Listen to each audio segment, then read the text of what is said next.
You look at this slide and you go, oh my gosh, Dave, there are so many numbers on this slide. And you're right.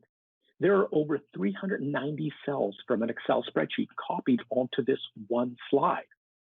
But this isn't anywhere close to the record that I've seen. The record I've seen for the largest number of cells copied from an Excel spreadsheet onto a single PowerPoint slide, over 3,000 cells. I can't make this stuff up even if I tried. And when I ask the people who have done it, why would you do that? The same answer comes. Aren't you impressed by how much work we did? Your slides aren't there to impress the audience of how much work you did. They're there to give them the key information that they need to know. And so here's one of the things that I always want to make sure that people understand. As presenters, the audience cares about the quality of the conclusion, not the quantity of work. See, they're going to be able to tell if you did your work well by the quality of the conclusion you present.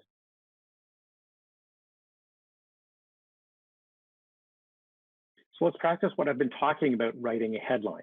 So we're going to do an exercise where you're going to write a headline for a sample slide. So when you click on that button in your handout, you're going to be taken to a page that allows you to see this slide. And it's a bullet point slide. There's a very simple title to it. What I want you to do is to write a headline that really communicates the message. And remember, it's got to match those two tests. It's got to be specific and realistic. So I'm giving you 2 minutes to do this exercise. We'll go ahead and click on that button and write the headline. And once we're done, we'll look at some of the headlines that people wrote.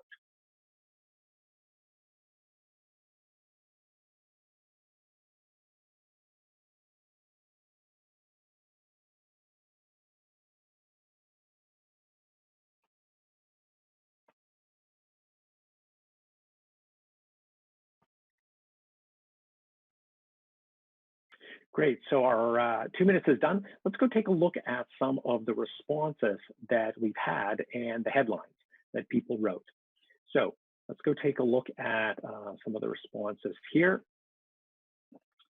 And looking at some of the responses, some of them are certainly taking a small step forward, update on online ordering progress, but we need to go more than that, make it really specific and realistic. So things such as reaching test phase, starting to roll out, referring to the project, moving to the rollout phase.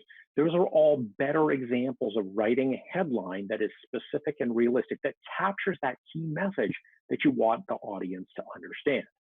So keep writing headlines for your slides and they will be much more effective. Now, once we've got our headline, what do we do next? Well, the next thing that we need to do is we need to use that headline to determine what is the right visual that we should use to communicate this message. And that's what we're going to talk about in this next section.